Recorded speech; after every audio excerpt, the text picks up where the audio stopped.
क्या इस एपिसोड में इन लोगों ने हमें इनडायरेक्टली बता दिया कि बोन्स के साथ आखिर करना क्या है? आखिर ये पेड़ के गिरने पर एकदम से आसमान में अंधेरा क्यों छा गया और आखिर ये टनल में बार बार अर्थक्वेक क्यों आ रहा था? बात करते हैं इन सभी चीजों पे आज की इस ब्रेक डाउन वीडियो में। तो हेलो गाइस, मेरे चैनल पर आप लोग वेलकम। और भाई इस एपिसोड ने तो दिमाग खराब ही कर दिया, बिल्कुल भन्ना दिया दिमाग इस एपिसोड ने, क्योंकि इसने भाई चीजें समझाने की जगह और कॉम्प्लिकेट कर दी। कहा तो ये एक दो चीजें एक्सप्लेन कर देगी फ्रॉम विल में ये क्यों हो रहा है वो क्यों हो रहा है, सालों ने यहाँ पे नई चीजें इंट्रोड्यूस कर दी, आसमान को अंधेरा कर दिया, बिजली ला दी और पता नहीं क्या क्या ला रहे थे ये लोग इस एपिसोड में। तो चलो करते हैं आज की इस एपिसोड की एक्सप्लेनेशन और ब्रेक डाउन, और साथ में जानने की कोशिश करते हैं कि आखिर ये चीजें हो क्यों रही थी, इनके पीछे क्या रीजन थे। अब एपिसोड होता है स्टार्ट, हम देखते हैं कि वहाँ केव के अंदर होते हैं टेबिता और जेड, ये लोग भरने लगते हैं बोन्स को अपने बैग में, और इन लोगों ने सिग्नल दे दिया होता है बॉयड की टीम को उस पेड़ उखाड़ने का। और जेड बोलता है कि जैसे ही पेड़ उखड़े टेबिता तू एकदम से बोन्स लेके ऊपर चली जाइयो। और टेबिता बोलती है कि अरे तू क्या बोल रहा है, बोन्स ही तो हमें प्रोटेक्ट कर रही है इस चैम्बर में, एक बार वो बोन्स ऊपर चली गई तो मॉन्स्टर्स हमारी बैंड बजा देंगे। लेकिन जेड बोलता है कि ऐसा कुछ नहीं है, मैंने झूठ बोला था, ये बोन्स हमें प्रोटेक्ट नहीं कर रही है उन मॉन्स्टर्स से, और मैंने ये झूठ से इसी वजह से बोला था क्योंकि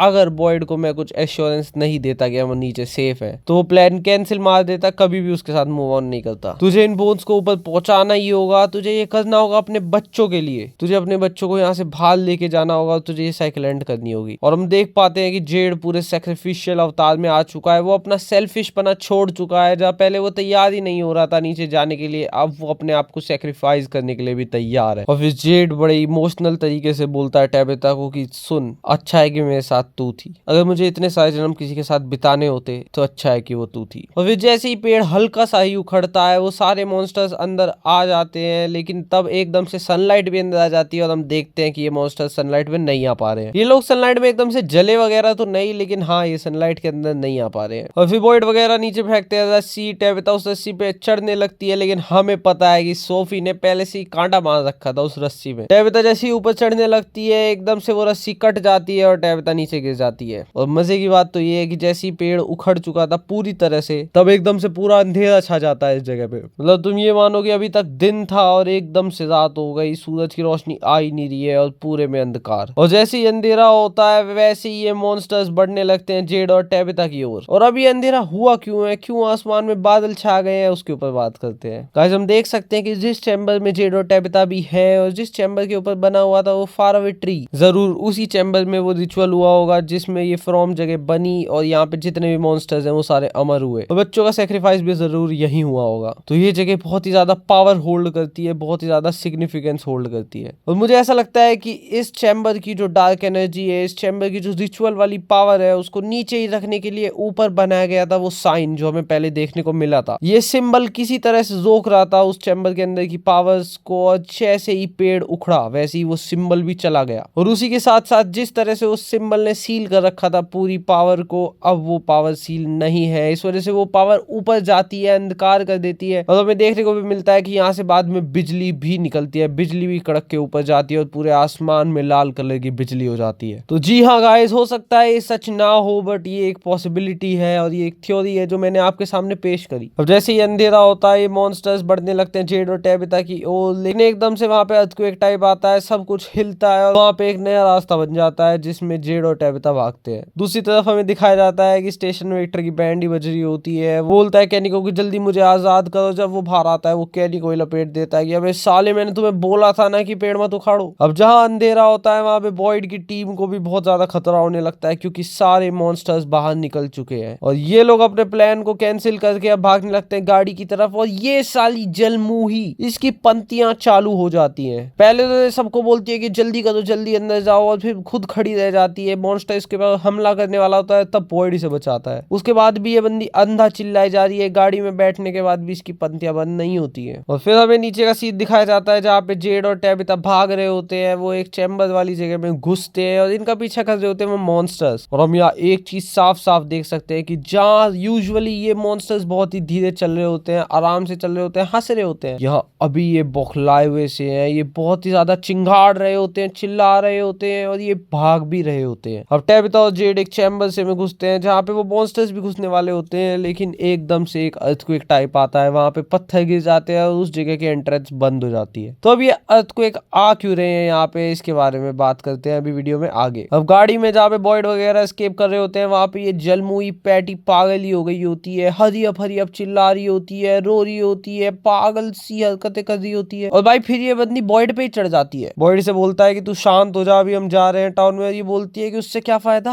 हमने चीजें और खराब कर दी, इस जगह को हमने गुस्सा दिला दिया और अब हमें ये जगह सजा देगी। तू साले बॉयड तू एक झूठा है, तूने तो वादा करा था कि हम घर जाएंगे और तुम मतलब देखो भाई कि ये बंदी ये डाउट जो इसके अंदर है अब ये जाके घर वालों के अंदर भी पैदा करेगी। कॉलोनी हाउस में जितने लोग रहते हैं उनके अंदर भी ये डाउट डालेगी ये बंदी, और फिर सबका बॉयड पे से विश्वास हटता जाएगा। और तुम देख रहे हो कि ऐसे ही ये जगह बिखरना चालू होगी, सब एक दूसरे के खिलाफ हो जाएंगे, कोई भी किसी पे विश्वास ही नहीं करेगा। और फिर ये बंदी चिल्लाने लगती है कि नहीं मैं नहीं कर सकती, मैं नहीं कर सकती, मुझे यहाँ नहीं रहना, मुझे उतार दो फलाना दिमाग। और मैं तो कह रहा हूँ भाई बॉयड बहुत अच्छा मौका था, इसे फेंकता यही बाहर, मॉन्स्टर इसे पकड़ते, आहा मजा ही आ जाता। फिर एकदम से गाड़ी के सामने आता है एक मॉन्स्टर, भाग रहा होता है और भाई ये बंदा भी लिटरली, और अब ये पैटी के बगल वाली खिड़की पे पटकता है और फिर गाड़ी आगे निकल जाती है, लेकिन पैटी तो बोगला चुकी है। बॉयड थोड़ा सा आगे होता है और पैटी उसकी बंदूक निकाल लेती है, खुद को चलाने वाली होती है और बेवकूफ बॉयड उसे जोक लेता है। इन बॉयड भाई ऐसे मौकों पे नहीं बनना होता, हीरो करने देता उसे काम है, एटलीस्ट तुम्हारी आगे की मुश्किलें तो कम होती है, इसका पागलपना तो खत्म होता। अब बॉयड किसी तरह इसे जोकता है, लेकिन भाई बंदी की गोली चल जाती है और खिड़की टूट जाती है इनकी गाड़ी की। मतलब साला अगर ये गलती से गाड़ी में सेफ भी हो जाते तो अब कोई चांस ही नहीं है। अभी बंदी उसके बाद पागलों की तरह फिर से रोने लगती है। हमें दिखाया जाता है क्लिनिक का सीन जहाँ पे फातिमा और मैरियल होते हैं, और भाई फातिमा अलग पगला रही होती है कि अरे हमें बाहर चलना चाहिए, हमें उन्हें बच्चे आना चाहिए, टेंट्रम दिखा रही होती है। भाई मैरियल इसे कह रही होती है कि थम जा, देख संभलने की जरूरत है अभी हमें, लेकिन फातिमा कहती है भाड़ में जाओ तुम सब, मैं तो जा रही हूँ बचाने। और फिर एकदम से इसे आता है विजन और इसे समझ आता है कि स्माइली आ रहा है यहाँ पे क्लिनिक के पास, फातिमा का लौंडा आ चुका है। और मैरियल एकदम से कहती है कि चल तू टेंशन मत ले, अंदर नहीं आ पाएगा, टेलिस्मैन लगा हुआ है। लेकिन जैसे ये देखती है इसे पता चलता है कि टेलिस्मैन तो गिर चुका है, अर्थक्वेक जब आया उसने टेलिस्मैन गिरा दिया, और एकदम से ये लोग बौखला जाते हैं, पागलों की तरह टेलिस्मैन ढूंढने लगते हैं। और जैसे टेलिस्मैन मिलता है और ये लगाने वाले होते हैं उतने में ही हमारा लौंडा स्माइली अंदर आ जाता है। ये भागते हैं अंदर वाले कमरे में, वहां भी टेलिस्मैन लगा रहे होते हैं, लेकिन स्माइली वहां भी बड़ी स्मूथली अंदर एंट्री मारता है और एकदम से ये फातिमा को देख के मदर बोलता है। मतलब हाँ भाई फातिमा इसकी माँ है और इसे भी ये फुल रियलाइजेशन है। और क्या फातिमा के मदर कहलाने का कुछ और भी मतलब हो सकता है, इसके बारे में डिस्कस करते हैं वीडियो में आगे। अब मैरियल एकदम से एक चक्कू उठाती है, वो स्माइली की तरफ उसे एम करती है और बोलती है कि निकल जा साले, तू यहाँ पास मत आइयो। लेकिन भाई स्माइली तो अपना मॉन्स्टर मोड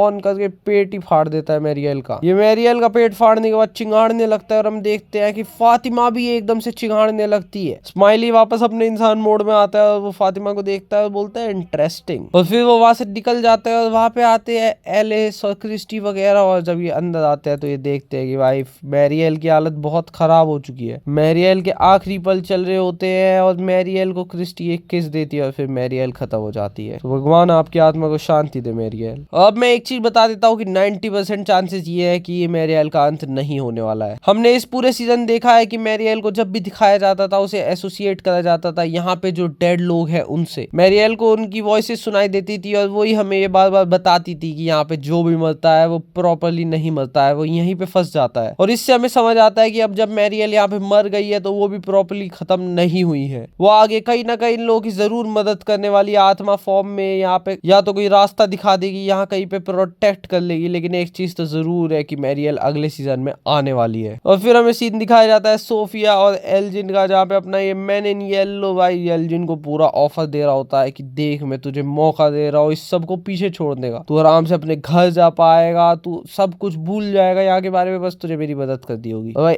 एल्जिन लल्लू साला कंफ्यूज होता है, ये बंदा पीछे मुड़ के देख रहा होता है उस लड़की को और एकदम से मैन इन येलो इसे धमकाता है कि अबे साले एल्जिन उसकी तरफ नहीं तुम मेरी तरफ देख। ये इसे बताता है कि क्या तुझे पता है कि बाहर अंधेरा क्यों है, ये इस वजह से है क्योंकि हम अंत के बहुत ज्यादा करीब आ रहे हैं। और गाइस इससे हमें एक बहुत ज्यादा बड़ी चीज समझ आती है और एक बहुत ज्यादा बड़ी थ्योरी की तरफ ये इशारा कर रही होती है। यहाँ पे पेड़ उखड़ा और ये लोग अंत की तरफ बढ़ रहे हैं। इसका मतलब ये है कि पास्ट में भी ये पेड़ उखड़ चुका है और पास्ट में भी ऐसा हुआ है, तभी मैंने नियल्लो को इसके बारे में पता है। और इससे आता हूँ मैं बहुत ही प्रचलित थ्योरी पे। थ्योरी ये है कि हर एक साइकिल की एंड में जेड ये पेड़ उखाड़ता है और उसके बाद चीजें गलत चली जाती है, ये लोग हार जाते हैं और जो पेड़ हम लोग को दिखता है ना जब हम फ्रॉम के विलेज में आते हैं शुरुआत में, वो असलियत में वही पेड़ है जो कि जेड ने उखाड़ा है। और कायदे से थ्योरी सेंस भी बनाती है। और अब 100% चांसेस तो नहीं है इस थ्योरी के सच होने के, लेकिन हाँ ये एक थ्योरी थी, काफी पॉसिबल थ्योरी थी, इसलिए मैंने आप लोगों को बताई। अब जब मैंने नियल्लो उल्टा मुड़ के इसको ये सब बताने लग रहा होता है, एल्जिन सोचता है चुपचाप निकल लूंगा मैं, लेकिन भैया क्लेयर तो प्रॉपर अंधभक्त बन चुकी है मैंने नियल्लो की। क्लेयर इसे जाने नहीं देती और फिर मैंने नियल्लो मुड़ता है और भाई एल्जिन को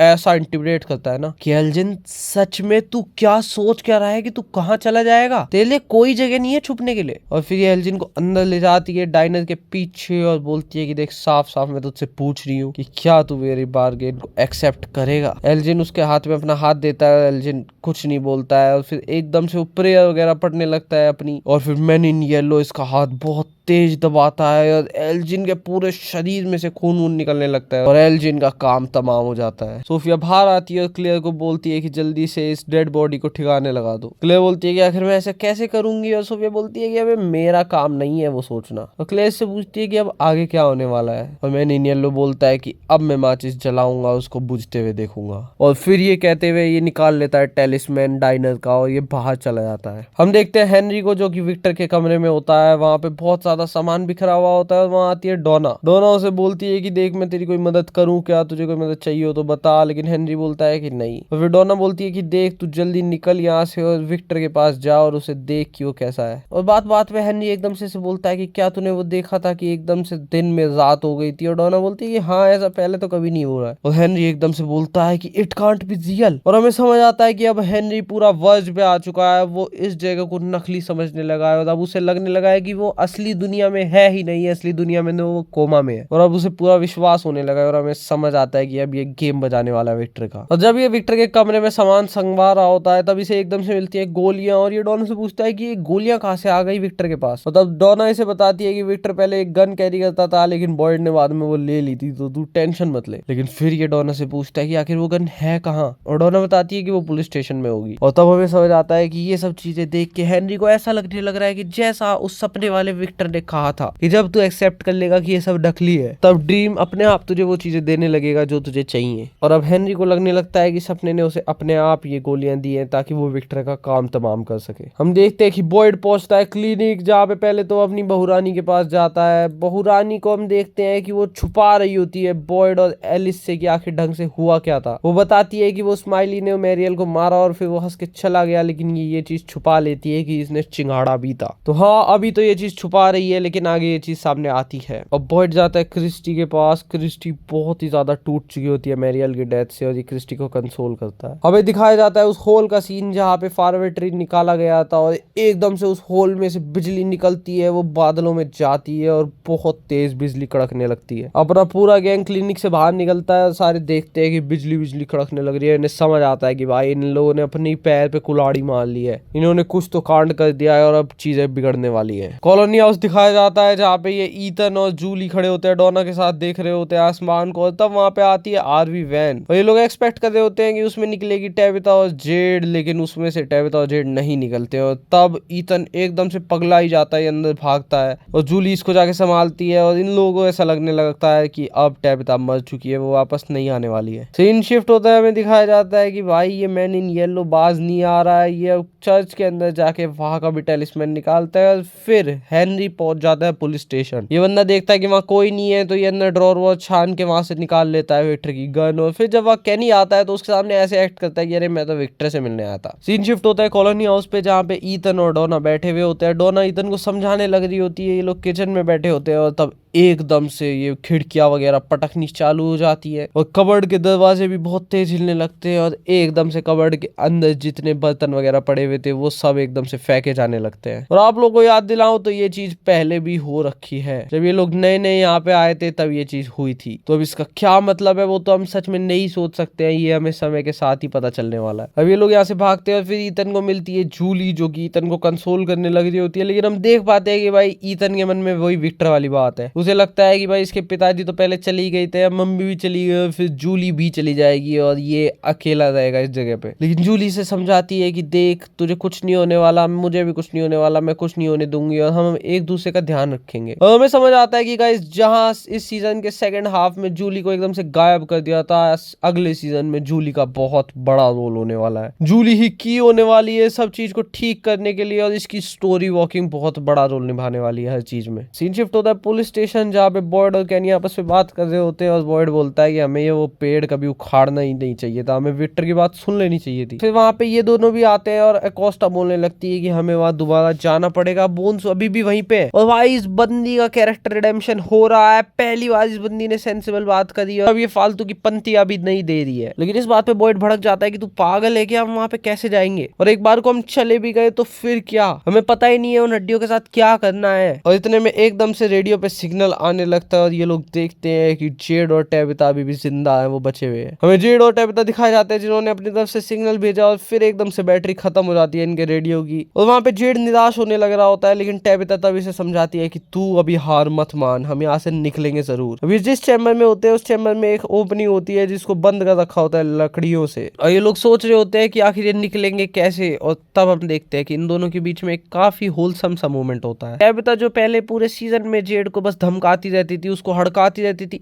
अब वो उसको थैंक यू बोलती है और बोलती है कि तेरा वो जेस्चर जहाँ पे तू अपने आप को सेक्रीफाइस करने वाला था वो बहुत ही ज्यादा ग्रेट था। और फिर इन दोनों के बीच में थोड़ा हंसी मजाक होता है और सीन शिफ्ट होता है, हमें दिखाया जाता है क्लिनिक जहाँ पे पहले तो मैरियल की बॉडी को ले जा रही होती है क्रिस्टी रैंडल के साथ, और फिर हम देखते हैं कि बॉयड, उसका लौंडा और उसकी बहू रानी अंदर जाते हैं, वो लोग बात करने लगते हैं और बॉयड इन्हें बताता है कि हमें सिग्नल आया है जेड और टैबिता की तरफ से और हम जाएंगे नीचे टनल्स में। एलिस बोलता है कि अरे पापा आप अकेले नहीं जाओगे वहां पे, मैं भी आपके साथ चलूंगा, और बॉयड उसे मना करने लगता है। लेकिन फातिमा एकदम से बोलती है कि मैं भी चलूंगी। ये दोनों ही फातिमा की तरफ ऐसे देखते हैं तू भी चलेगी, और फातिमा बोलती है कि मैं सेंस कर सकती हूँ जब भी वो चीजें पास आती है, इस वजह से मैं भी चलूंगी। इतने में अब देख रहे होते हैं कि ये वेडिडियल लोबाज तो आ ही नहीं रहा है, अब ये पुलिस स्टेशन भी आ गया है और वहां का टेलीस्कोप भी निकाल लिया है इसने। फिर हम देखते हैं हेनरी को जो विक्टर के बेडरूम में बैठा होता है, वहां पे आता है विक्टर अंदर आता है और वो बोलता है कि पिताजी मेरे से कोई गलती हुई है क्या, पहले आप यहाँ आए थे, आप बड़े खुश थे, आप मुझसे मिलके बहुत ही ज्यादा नाच गा रहे थे और आपने अपना बेड भी इस कमरे में कर लिया था ताकि हम रूममेट्स बन सकें। लेकिन फिर जब मैंने आपको मैन इन येलो के बारे में बताया तब चीजें एकदम से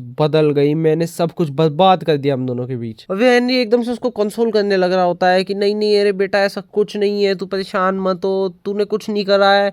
लेकिन दिक्कत ये है कि ये सब चीजें कभी असली थी ही नहीं। और फिर वो एकदम से बेड के नीचे से निकालता है गन और विक्टर के ऊपर तान देता है। वो विक्टर को बोलता है कि विक्टर ये जगह असली नहीं है, असली विक्टर तो बाहर है, मैं अभी कोमा में और तेरे बच्चे हैं, तू वहां पे बहुत ज्यादा खुश है और वही असली दुनिया और मुझे वहां पे जाना पड़ेगा। विक्टर बेचारा बोल रहा होता है कि डैड आप समझने की कोशिश करो, किसी चीज ने आपको झूठ बोला है यहाँ पे। लेकिन हेनरी कुछ भी सुन ही नहीं रहा होता है, वो बोलता है कि मैंने खुद को झूठ बोला है, मैं इतने साल से सोच रहा हूँ कि ये सब चीजें असली है लेकिन ये असली नहीं है। और सॉरी बोल के एकदम से विक्टर को मारने वाला होता है, लेकिन तब वहां पे आता है ईथन। हेनरी एकदम से ईथन की तरफ गन करता है और हमें लगने लगता है कि अब तो ईथन की फील्डिंग सेट है। लेकिन फिर एकदम से विक्टर आता है, उसके हाथ से वो गन छुड़ाता है और फिर वो पेलम पेल मचा देता है हेनरी के ऊपर। वो बोलता है कि आपने बोला था कि आप मुझे प्रोटेक्ट करोगे, लेकिन आपने तो यहाँ सारी चीजें ही खराब कर दी, आप आखिर यहाँ आए क्यों? और वो हेनरी बस रोता रोता सॉरी सॉरी कहता रह जाता है। हम देखते हैं कि सोफिया ने बाहर का भी टेलिस्मैन निकाल लिया है और फिर क्लियर आती है और वो भी इसे एक थैला पकड़ाती है जिसमें कि बहुत सारे टेलिस्मैन्स होते हैं। अब हम देखते हैं कि बॉयड फातिमा वगैरह कर रहे होते हैं तैयारी नीचे टनल्स में जाने की, वो आ गए होते हैं उस जगह पे जहाँ से टनल्स में गए थे जेड और टैबिता। और फिर हमें दिखाया जाता है जेड और टैबिता का सीन, और मैं आप लोगों को बताने वाला था कि आखिर ये अर्थक्वेक हो क्यों रहे हैं वहाँ टनल्स में। तो गाइस हमें अब इतना तो समझ आने लगा है कि यहाँ फ्रॉम की दुनिया में दो तरह की शक्तियां हैं, एक अच्छी शक्तियां जो कि इन लोगों की मदद करती हैं और एक बुरी शक्तियां जो इन लोगों के खिलाफ है। अच्छी शक्तियों में आता है बॉय इन वाइट, उन सारे बच्चों की स्पिरिट्स, जेड टैबिथा उनकी पुरानी यादें, जूली की स्टोरी वॉकिंग, और यही बुरी चीजों में आता है मैन इन येलो, वो सारे मॉन्स्टर्स और वो डॉल वाले बड़े मॉन्स्टर्स जो कि जिंदा हो गए थे। अब वैसे ही हम समझ सकते हैं कि यहाँ पे ये जो अर्थक्वेक्स हो रहे हैं मोस्ट प्रोबेबली कोई अच्छी शक्ति करवा रही है, और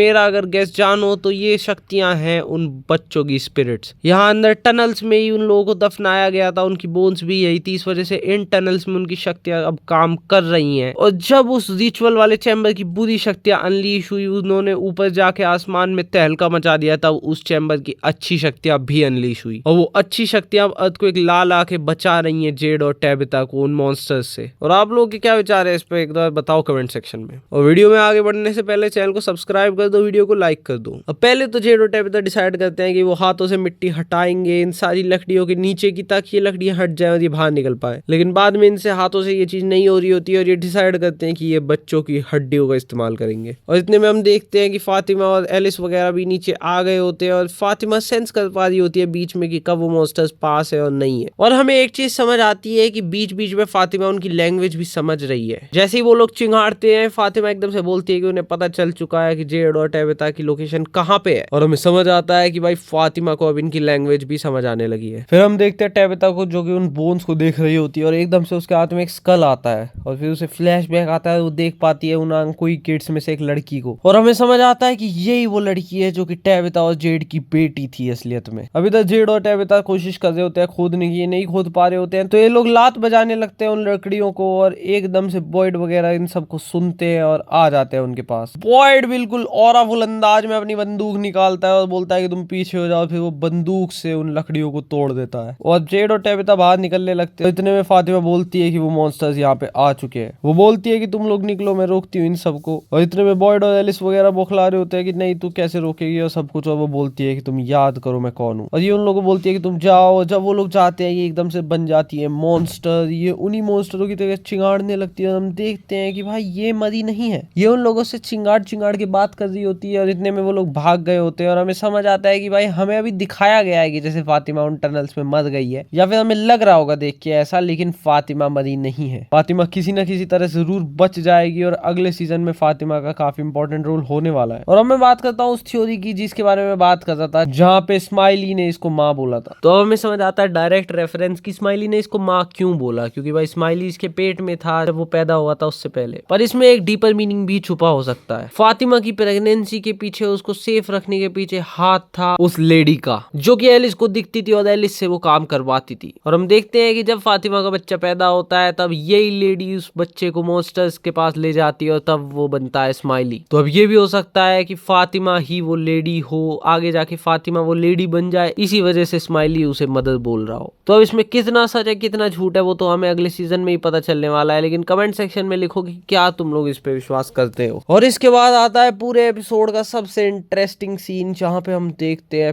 पहली बार बॉय इन व्हाइट और मैन इन येलो को साथ आते हुए। ये दोनों चल के जा रहे होते हैं एक फार अवे ट्री की तरफ, और man in yellow boy in white को बोलता है अरे देखो कितने बड़े हो गए तुम, और बॉय इन व्हाइट उसे बोलता है कि अब उन लोगों के पास वो हड्डियां हैं। लेकिन मैन इन येलो बोलता है कि बॉटल ट्री तो चला गया ना, और बॉय इन व्हाइट बोलता है कि अब की बार तू हारने वाला है। और मैन इन येलो बोलता है कि मैं हमेशा से तेरे इस ऑप्टिमिज्म को एडमायर करता आया हूँ। और देखते हैं कि आखिर वो लोग जीत पाते हैं या नहीं। और फिर एकदम से man in yellow fire away tree के अंदर झांकता है, और फिर वो अपने झोले से सारे टेलिस्मैन उस फायर अवे ट्री के अंदर डाल देता है, और सीजन हो जाता है एकदम से एंड। और इस लास्ट वाले सीन से हमें बहुत कुछ समझ आया है। सबसे पहली चीज हमें ये समझ आती है कि आखिर इन लोगों को बोन्स के साथ करना क्या है। तो अब जितना मुझे समझ आया इन लोगों की बातों से वो ये है कि इन लोगों को बोन्स को फायर अवे ट्री में डालना है। तभी तो जब boy in white man in yellow को बोलता है कि अब उन लोगों के पास बोन्स हैं, तो वो बोलता है कि अरे लेकिन पेड़ तो गायब हो गया है ना, पेन तो नहीं रहा अब। इसका मतलब ये है कि उन लोगों के पास बोन्स तो है, लेकिन वो फायर अवे ट्री में उन बोन्स को डाल नहीं पाएंगे। लेकिन मजे की बात ये है कि सिर्फ एक ही फायर अवे ट्री नहीं है इस जगह पे। अभी जिस फायर अवे ट्री में टेलिस्मैन डाल रहा है मैन इन येलो, वो भी एक फायर अवे ट्री है, और एक और फायर अवे ट्री भी हमें देखने को मिला है इस सीरीज में। तो जरूर ये लोग उन दूसरे फायर अवे ट्री को एक्सप्लोर करके उनमें बोन्स डाल के सारी चीजें खत्म करेंगे। लेकिन देखने की बात ये होगी कि इन्हें पता कैसे चलेगा कि ये ऐसे करना है इन्हें। और हमें इन लोगों की बातों से ये भी समझ आता है कि ये साइकिल हमेशा चलती रहती है, और एक तरह से एक शतरंज का मैच चल रहा है, जहाँ पे एक तरफ अच्छी शक्तियां शक्तियां हैं जिसमें बॉइन व्हाइट आता है और दूसरी तरफ बुरी शक्तियां जिसमें मैन इन येलो आता है। लेकिन मुझे ये समझ नहीं आ रहा है कि मैन इन येलो के पास इतनी सारी पावर्स कैसे हैं और बॉइन व्हाइट के पास इतनी कम कैसे। भाई ये तो बिल्कुल अनफेयर गेम हो रखा है जहाँ पे बुराई के इतनी ज्यादा शक्तियां दे रखी है और अच्छाई को इतनी कम। लेकिन इसका भी एक जस्टिफिकेशन जरूर मिलने वाला है सीजन 5 में। और मेरी भी एक थ्योरी है जिसके बारे में बात करूंगा अपकमिंग वीडियो में, मैं जिसमें पूरा एक्सप्लेन करूंगा कि आखिर ये फ्रॉम में चल क्या रहा है। तो इस वजह से बोल रहा हूँ कि आप लोग चैनल को सब्सक्राइब कर दो, वीडियो को लाइक कर दो, क्योंकि बहुत ही इंपॉर्टेंट वीडियोस आने वाली हैं चैनल पे। अभी फ्रॉम के क्रिएटर्स से भी क्वेश्चन आंसर करे गए थे रिपोर्टर्स द्वारा और इसी वजह से उन पे भी मैं वीडियो बनाने वाला हूँ कि आखिर क्या थे वो सवाल जिनके जवाब दिए फ्रॉम के क्रिएटर्स ने। तो हाँ गाइस, इसलिए कहना हो कि चैनल को सब्सक्राइब कर दो, वीडियो को लाइक कर दो। बहुत मेहनत लगती है आप लोगों के लिए वीडियो बनाने में और मुझे पता है कि वीडियो लेट आ रही है क्योंकि गाइस मेरी तबीयत खराब थी और इसी वजह से आप लोगों को सॉरी। लेकिन अगली बार से बिल्कुल पंक्चुअल रहूंगा मैं और वीडियो बिल्कुल टाइम पे आएगी। और इस एपिसोड के बाद आपके क्या विचार है प्लीज कमेंट सेक्शन में लिखो। मुझे जानना है कि आखिर क्या है आप लोगों के विचार। आपको क्या लगता है कि कौन सी थ्योरी सच होने वाली है, कौन सी झूठ होने वाली है और आखिर सीजन 5 में क्या होने वाला है, सब कुछ लिखो कमेंट सेक्शन में। और गाइस आज की वीडियो में इतना ही था, मिलते हैं अगली वीडियो में, तब तक के लिए थैंक्स फॉर वॉचिंग।